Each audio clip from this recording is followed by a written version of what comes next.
চাঁদাবাজি নিয়ে সারা বাংলাদেশে যে লোমহর্ষক, হৃদয় বিদারক, মর্মান্তিক, নির্মম এবং নিষ্ঠুর ঘটনা ঘটে চলছে এবং এ সকল চাঁদাবাজির যে সকল ভিডিও ক্লিপ, দৃশ্য সামনে আসছে,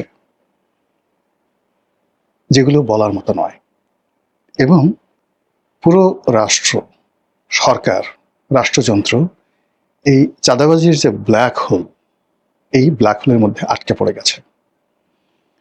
এটি এত বড় রাক্ষস, কিংবা ধরুন ক্যান্সার, অথবা আর কি বলবো, করোনার মতো জীবন সংহারী হয়ে পড়ছে। যারা এই চাঁদাবাজির কবলে পড়ছেন, সেটা বিএনপির লোক হোক, আওয়ামী লীগের লোক হোক, জামাতের লোক হোক, সাধারণ মানুষ হোক, পুরো পরিবারের মধ্যে যে প্যানিক ছড়িয়ে পড়ছে, পুরো সমাজে যে প্যানিক ছড়িয়ে পড়েছে, আর সেই প্যানিকের সাথে যখন আমরা সংসদের ঠাট্টা মশকরা, কথাবার্তা বা সরকার যে মহাপরিকল্পনাগুলো শুনি, মনে হচ্ছে যে আমাকে একটা তলোয়ারের উপরে শুয়ে বা আমার পশ্চাৎ দেশ দিয়ে একটা তলোয়ার ঢুকিয়ে দেওয়া হয়েছে। তা আমার কোনো মতো প্রাণবায়ু আছে এবং আমার শরীরে যে রক্ত ঝরছে সেটা বোঝা যাচ্ছে না, আমাকে সুন্দর একটা পোশাক পরিয়ে দেওয়া হলো। তারপর আমাকে ফুলের মালা দিয়ে বরণ করে নেওয়া হলো, সংবর্ধনা দেওয়া হলো, কিন্তু আমার পাছার মধ্যে রক্তাক্ত তলোয়ার। এরকম যখন একটা মানুষ, তারপরে বলা হলো তুমি হাসো, হাসতে বাধ্য করা হলো। যদি আমি না হাসি তাহলে ওই যে আমি যে মরে যাব, এটার সাথে বড় ব্যাপার হলো আমার আত্মীয় স্বজন সবাইকে জিম্মি করে রেখেছে যে বেটা তুমি তো মরবেই, এবং তুমি যদি এখন না হাসো তাহলে তোমার পুরো পরিবারকে মেরে ফেলা হবে। তখন ওই অবস্থায় নিজের শরীরের মধ্যে রক্তাক্ত তলোয়ার নিয়ে একটা মানুষ যখন হাসে, ফুলের মালা গ্রহণ করে, সংবর্ধনা গ্রহণ করে, তার যে মর্মবেদনা, আমাদের এই চাঁদাবাজিতে আক্রান্ত পুরো দেশ, তার সঙ্গে সঙ্গে সারা বাংলাদেশে লোডশেডিং, তার সঙ্গে সঙ্গে অভাব, তার সঙ্গে সঙ্গে অভিযোগ, তার সঙ্গে সঙ্গে মানুষের ব্যক্তিগত কষ্ট, রোগ শোক, বালা মুসিবত। সেই বালা মুসিবতের মধ্যে যখন কর্তা ব্যক্তিরা, ক্ষমতাসীনরা দাম্ভিকতা দেখায়, স্বপ্নের কথা বলে, দেশটিকে চাঁদের দেশে নিয়ে যাওয়ার কথা বলে, এবং আরো অনেক কিছু বলে, যে অঝরে কান্না মানুষের ভিতরে সংক্রমিত হয়, সেই কান্নার ফলে একটা জাতি এভাবে যে দীর্ঘমেয়াদে চলে, একটা জাতি প্রাগৈতিক হাসিক যুগে চলে যায়, একটা জাতি তার সভ্যতা হারিয়ে ফেলে, একটা জাতি তার ভব্যতা হারিয়ে ফেলে। এরকম পরিস্থিতি যখন হয়, সে জাতির শিল্প, সাহিত্য, সংস্কৃতি সব কিছু ধুয়ে মুছে ছারখার হয়ে যায়। তাদের যে জাতীয় ব্রেইন, অন অ্যাভারেজ যে মানুষের যে আইকিউ, এটা অবদমিত হয়ে যায়, পুরুষত্ব কমে যায়, নারীত্ব কমে যায়, গর্ভধারণের ক্ষমতা কমে যায়, সন্তান উৎপাদনের ক্ষমতা কমে যায়, কাজ করার ক্ষমতা চলে যায়, এমনকি মৃত্যু ভয়, সেই মৃত্যু ভয় চলে যায় তাদের। একটা জড় পদার্থে পরিণত হয় একটা জাতি। ঠিক এইরকম ঘটনাগুলো প্রতিদিন সামাজিক মাধ্যমে আসছে। বরিশালে একটা চাঁদাবাজি ঘটনা দেখলাম। একজন বৃদ্ধ মানুষ, দাড়িওয়ালা একজন বৃদ্ধ, তার অফিসে গিয়ে অকথ্য ভাষায় তাকে গালাগাল করা হচ্ছে। এরপরে তার অন্ডকোষ প্রচন্ড বেগে চেপে ধরা হলো। ব্যথা এবং বেদনা এবং একই সঙ্গে অপমান। সন্তানের সে ছোট একজন মানুষ এসে তার অন্ডকোষ চেপে বলছে এই টাকার চেক সিগনেচার করে দাও এখন এখানে। ওই অবস্থা সেই লোক কিংকর্তব্য বিমূঢ় হয়ে সে চেক নিয়ে বলছে কত টাকা লিখে দেব, কত যা চাও তাই লিখে দেবো, তুমি আমাকে মেরো না। এটা ভাইরাল হয়ে পড়েছে এই বাংলায়।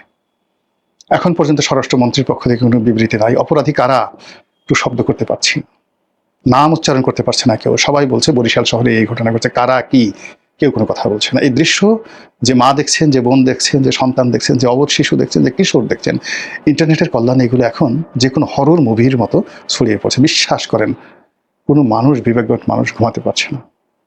আর একটা এরকম দৃশ্য দেখলাম, আর এক চাঁদাবাজ, সে বিরাট এক ছুরি, চকচকে ছুরি, সেই চকচকে ছুরি 1 হাত লম্বা বা 1.5 হাত লম্বা ছুরি, সেই ছুরিকে একজনের হলকুম চেপে ধরছে। ধরার পরে সেই ছুরি যেভাবে আপনি কষাই যেভাবে মাংস কাটার আগে, তৈলাক্ত মাংস ছাড়ানোর আগে ছুরিতে ধার দেয়, ওইরকম সে ছুরি ওখানে কোনো টেবিল বা কিছুর সাথে এইভাবে ছুরিটা সে ধার দিয়ে দিয়ে শানিত করে তারপরে তার গলার কাছে ধরছে এটা দে। এই দৃশ্য ছড়িয়ে পড়েছে। গুলিস্তানে বিএনপি এবং জামাতের মধ্যে চাঁদাবাজি নিয়ে মারামারি, এবং যে দৃশ্য ভাইরাল হয়ে গেছে, এবং সেই দৃশ্যের পরে আবার মিছিল মিটিং হচ্ছে এই খোদ রাজধানীতে। এই যে অসংখ্য ঘটনা, এই অসংখ্য ঘটনা মানুষের হৃদয়ে কিভাবে বেদনা তৈরি করছে একবার একটু চিন্তা করেন তো। আপনাদের মনে আছে কক্সবাজারের সেই যে কমিশনার একরাম, তাকে যখন ক্রস ফায়ারে দেওয়া হবে, ঠিক এই সময় তার মেয়ে তাকে টেলিফোন করল, র্যাবের সেই ক্রস ফায়ার। তারপর সেখান থেকে সে কাঁদছিল, একরাম কাঁদছিল। তার মেয়ে বলছিল, বাবা তুমি কাঁদছো কেন?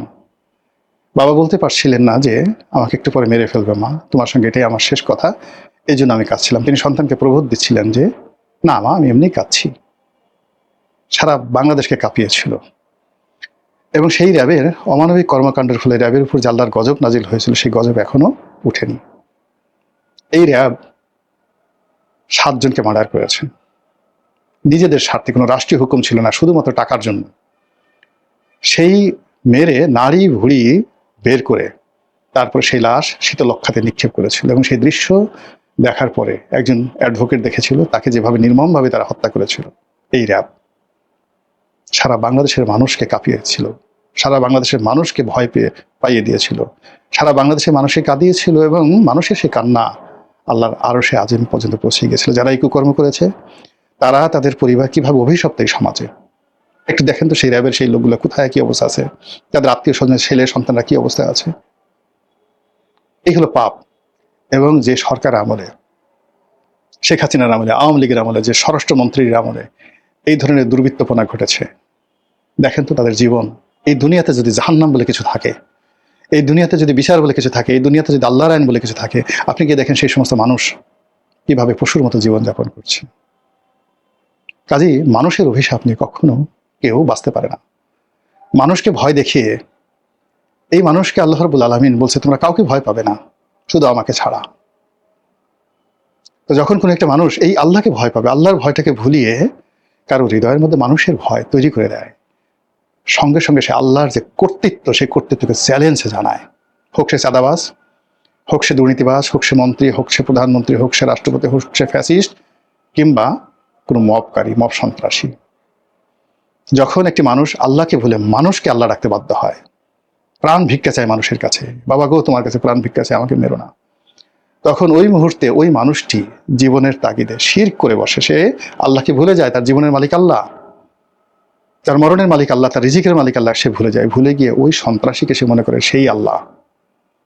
ফলে একটা শিরকের সমাজ প্রতিষ্ঠিত হয়ে যায়। যে রাষ্ট্র এই শিরক পয়দা করে, যে সরকার প্রধান এই শিরককে প্রশ্রয় দেয়, যে কর্তা ব্যক্তি পুলিশ থেকে শুরু করে আর্মির যে সমস্ত লোকজন, যারা এই সমস্ত দানব তৈরি করে, যে সকল দানবেরা নিজেদেরকে, শয়তানও কিন্তু কখনো আল্লাহ বলেনি, শয়তানও নিজেকে কখনো আল্লাহ বানায় না। শয়তান এমন ভয় দেখায় না যাতে আপনি আল্লাহর পরিবর্তে শয়তানকে আল্লাহ মান্য করবেন, কখনো আপনি দেখাতে পারবেন না।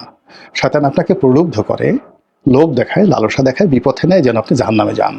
কিন্তু শয়তান আপনাকে কখনো আপনার সামনে অস্ত্র ধরবে না যাতে করে আপনি তার কাছে প্রাণ ভিক্ষা চাইবেন শয়তানের কাছে, হে শয়তান তুমি আমাকে প্রাণে বাঁচাও, হে শয়তান তুমি আমার আব্বা, আমাকে মেরো না। এই কথা কখনো শয়তান করে না। কিন্তু আমরা মানুষ যখন অস্ত্র হাতে তুলে নিয়ে আল্লাহকে ভুলিয়ে দেই, আল্লাহর হিকমাকে ভুলিয়ে দেই, প্রকৃতির আইনকে ভুলিয়ে দেই, এবং এই জমিনে সরাসরি আল্লাহকে চ্যালেঞ্জ জানাই, তখন সেই মানুষদের সঙ্গে আল্লাহর যুদ্ধ শুরু হয়ে যায়, সেই মানুষদের সঙ্গে জিব্রাইলের যুদ্ধ শুরু হয়ে যায়, সেই মানুষদের সঙ্গে আজরাইলের যুদ্ধ শুরু হয়ে যায়, সেই মানুষের সঙ্গে গাউস, কুতুব, ওলি আল্লাহ, পীর মাশায়েখ, আশিকান, জাকেরান, সিদ্দিকগণ, নবী এবং শহীদান সকলে যুদ্ধ ঘোষণা করে। সে মানুষ থেকে, সে মানুষকে যারা প্রশ্রয় দেয়, সেই মানুষদেরকে যারা ওন করে, মানে এই ধরনের খারাপ মানুষদেরকে, তাদের উপর থেকে আল্লাহ রাব্বুল আলামিন তার বরকত উঠিয়ে নিয়ে যান, তার রহমত উঠিয়ে নিয়ে যান, তার হিকমা উঠিয়ে নিয়ে যান, তার হেদায়েত উঠিয়ে নিয়ে যান।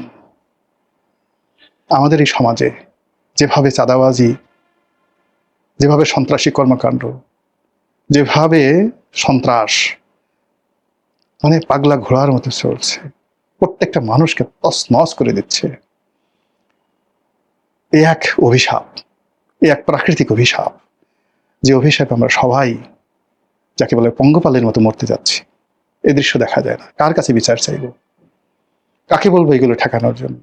যারা এগুলো ঠেকাবেন তারা গান গাচ্ছেন, যারা এগুলো নিয়ন্ত্রণ করবেন তারা পান খাচ্ছেন, যারা মানুষকে প্রবোধ দিবেন, আল্লাহ রাব্বুল আলামিন যাদেরকে খলিফা নিয়োগ করেছেন, মানুষের মানে জানমালের নিরাপত্তা দেওয়ার জন্য আল্লাহ যাদেরকে মনোনীত করেছেন, তাদের দৃষ্টিতে এই বিষয়গুলো যদি না আসে, তারা যদি এগুলো নিয়ন্ত্রণ করতে অপারগ হয়, কিংবা তাদের ক্ষমতা না ব্যবহার করে যদি এই সমস্ত কর্মকাণ্ড হয়, কল্পনা করতে পারবেন।